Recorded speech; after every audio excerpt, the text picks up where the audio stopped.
Hello. Hey guys. Welcome back. This is our vlog number 2. Yeah, and today we're going to focus on Sophie's story. Yeah, so my story is on my brother. And basically it's how he took his life, the lead up to it and the whole story basically. Yeah, so do you want to talk us through the beginning? Yeah, so how it started was me and my partner had been away for a week, and it was because it was over Christmas. We'd been visiting his family. So we got back and it was a Sunday night, and my dad called me and he said, "Oh, Aaron's been acting really strange, so we've had him come and stay with us. And I think he needs to talk to somebody on Monday. Would you be able to come and sit with him in the morning when my dad was sorting things out?" So I said, "Yeah, of course I will." But I thought that's a bit odd. Like, why would he need someone to have to sit with him? Like, yeah. It must be something definitely not right there. So how old is Aaron? So Aaron was 36. I was 24. It was 2 years ago for me. So I went to bed that night just thinking, I don't know what to expect. And I said to my dad, like at the time, are you guys safe? Like, what's Aaron thinking like? And they said, yeah, we're fine. We're not worried about ourselves. It's Aaron's talking about her, like, injuring himself. So they're worried about his well-being. So I said, okay. So in the morning I woke up and it was a really awful day, like proper windy, raining, and you think, oh God, I hope no one's out in this horrible weather. Here's George. Sorry, guys. No, is that to interrupt? So yeah, I got to my car and Oh, George. I got to my car and when I turned it on, the alarm was going off, and I was like, that's weird. Has someone been trying to break into my car, or is it just the wind is so bad it's actually set the alarm off? But yeah, I drove to my parents. It was only like 10 minutes down the road. And I got there. When I went to the door, my mum was just stood there in tears, and she was saying, "He's gone. He's run away."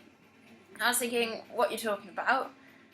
She's like, "Aaron's not here. He ran away in the night. He's jumped out of the window with no clothes on, I might add," which went down a storm in the media.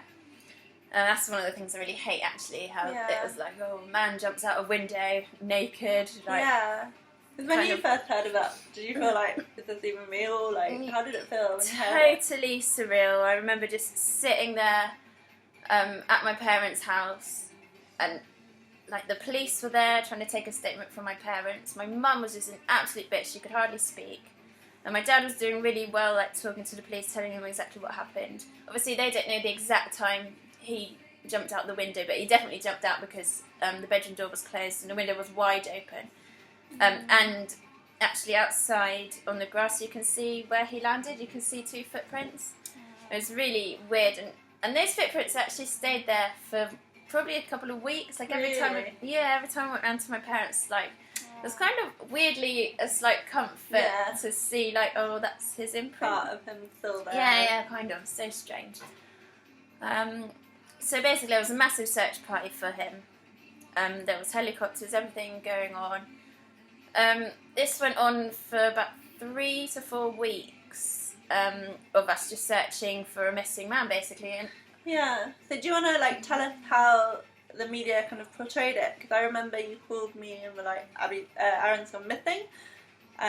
He's got no clothes, and I was like, what? I'm sure to everyone sounds like what? a bit of a joke as well. I don't like that. Yeah, I know. And then I was living in London, so I went down to Bournemouth. You pretty much came straight down as soon as I was just like, no freaking way is this happening to my best friend when it happened to me. Because you already had your suspicions, that I really hope he hasn't gone and killed himself.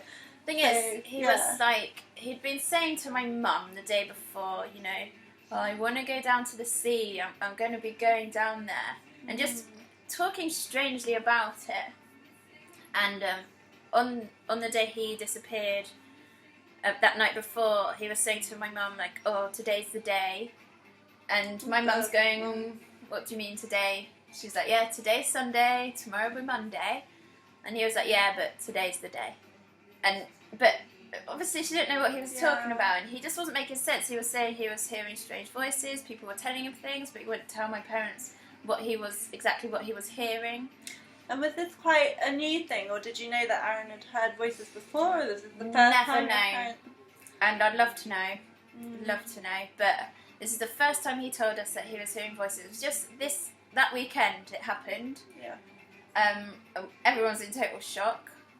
So yeah, 3 weeks down the line, I'm just sat at home and there's a knock on my door, and it's my dad, and he just says to me, "Oh, you know, Sophie, it's bad news. Like, they found Aaron, but unfortunately, he wasn't alive when they found him." And I was just thought, to be honest, when I'm in shock, it's just I don't cry, or I just kind of stood there and just took the information in. Yeah. And thought, whoa, that's like pretty heavy. But I wasn't like that shocked, just because I was kind of thinking, oh, he was saying to my mum like he wanted to go down to the sea, and he was acting so weird.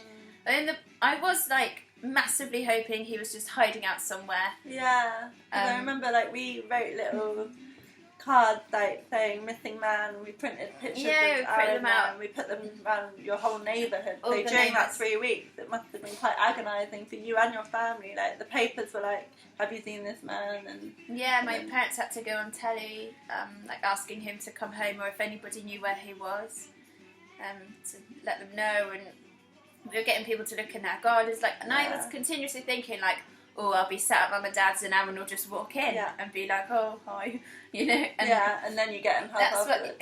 That's exactly what I was thinking. But to find out, so basically Dad said he's been washed up on the South Sea seafront. Like a dog walker had found him, like really early in the morning. But the reason we didn't find out straight away, I mean, the body had been found after 3 weeks, but we didn't find out it was definitely him until 4 weeks, because they had to find out it was him through dental records. So it was quite nasty, like, to realise his body was in such bad shape that they couldn't recognise him from pictures or anything. Yeah. So yeah, that's quite hard. Obviously, it's nice for me just to remember him as I know him to look like, and I didn't have to see him in a horrible way. Same sort of thing. That's the main crux of it, basically. And so, what do you remember, like, after that kind of finding out? Was it almost, because there had been, like, it wasn't an immediate thing, and there was, like, a whole month of media and people and friends and you, like, trying to think, is he, like, you don't really know, like, what happened afterwards when it sunk in? Was there a slight bit of relief that he was almost safe, but, like... Kind of. He never really had like loads of friends, and he never had. I know he wasn't like 100% happy with his life, and that's creepy. He must have. Out the window. Yeah, that's sorry.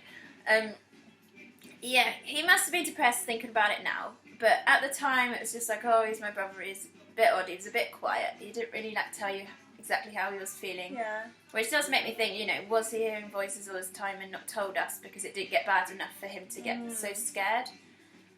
And still a bit, so many questions afterwards that you want to ask. What kinds of questions? So I would like to ask him, like, how long were you hearing those voices for? How scared were you? Did you want to get help, or were the voices just telling you to go and kill yourself? Or did you kill yourself just because you wanted to get rid of the voices? You know, why did you do that? Also, why the sea? Like, why did he go there? Yeah. Although I'm so happy we didn't have to find him. You know, he didn't hang him. You know, there's some horrible people have to find them, and like your poor grandma had to experience. So I'm grateful for that. I'm sad that he didn't write a suicide note. Just any thoughts of what he was feeling at the time would have been amazing. Just a bit of insight. It'd be nice to know. And what about like organising the funeral? And when the funeral came, how were you then? The funeral, so weird. Obviously, like, I'm an adult, so I'd go along with my parents. My mum probably dealt with it the worst. Like, I think me and Dad felt like we had to be strong for her, and we'd try and like deal with things the best we could. So we went to the funeral place. arranged the whole thing, you know, the flowers and everything. That was really quite difficult doing it, just talking about, you know, oh, Aaron's going to be in the coffin and he's going to be brought up, you know, do you want friends to carry him up, or do you, and it's just like, oh, it's so weird just talking about it. I think this is my brother, like, yeah, to be fair, he's 12 years older than me, so I was expecting him to go first kind of thing, but not before my parents or anything like that. So the actual funeral itself, it was weird, but I kind of knew what to expect because we chose everything for it. You know, we knew what music we were going to be coming into, and I was so happy with it. Like, so many people came to be there and like support our family and kind of see Aaron off. Like, that was really nice, and everyone's just so lovely at the time. You know, it's such a difficult time, and no one really knows what to say. But everyone's grieving themselves as well, and I suppose it's just a nice congregation of everyone to be together at a really difficult time. Yeah.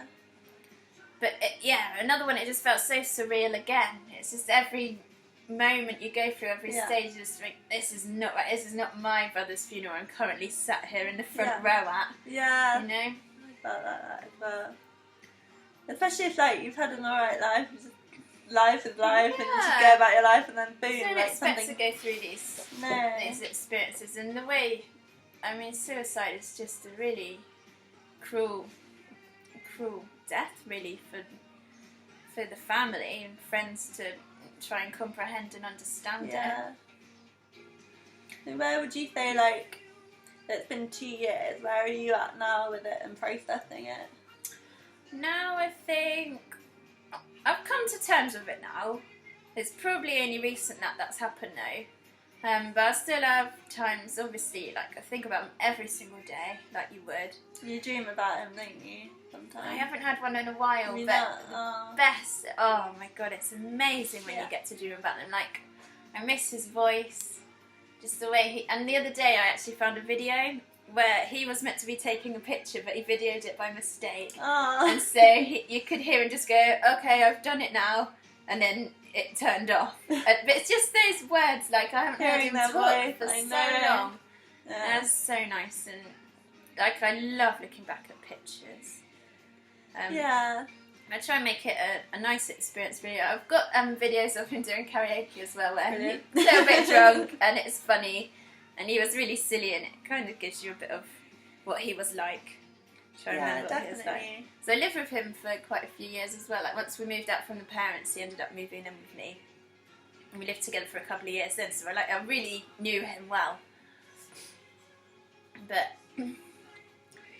what was the question again? Like, where you're at now. So I'm kind of alright. I think I'm alright.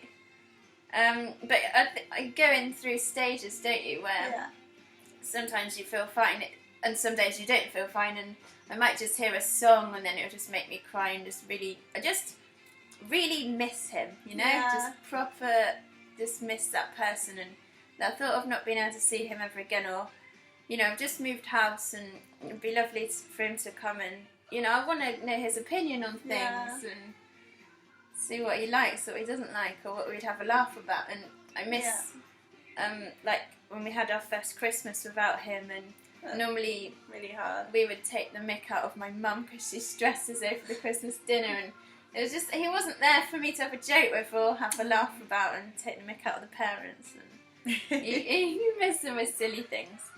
But yeah, mostly I'm kind of alright about it. I guess he wasn't happy in his life, and I just hope that he made the right decision, I guess, and that he got rid of all the worry.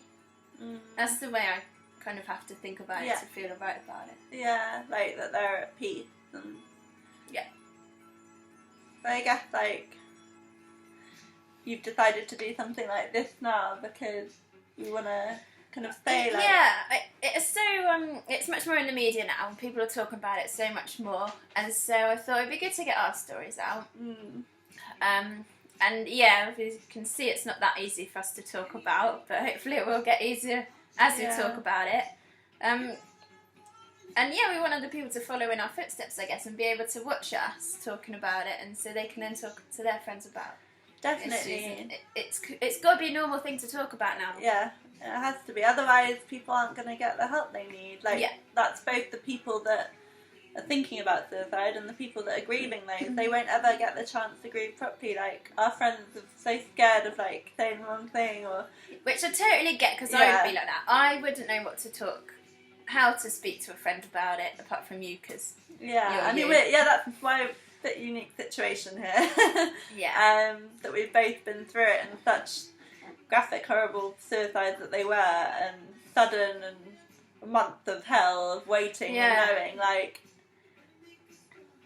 Yeah, and my mum heard a bit of voices before I found out later on, and different age groups and stuff, but we're just saying, like, it's okay, like, people are scared of talking about death, but it's a part of life, and we can keep them alive, and we can help other people that are struggling. And no one's going to judge you for talking about it.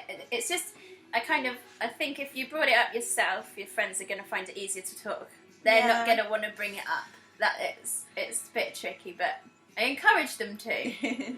But, you know, not everyone's always in the mood for it. It can be difficult, can't it? Yeah. But yeah, these are like our two stories. Yeah. So we told our stories now. So our next vlogs are going to be about grief. Yeah. And so that'll probably be the next one, won't it? Yeah. So how it's important to share and not feel afraid of it or ashamed that you're struggling, or like it's part of life. It's gonna But yeah, thank you for listening again. Yeah, thanks for listening again, guys. Yeah, we'll see you for vlog number 3. Bye.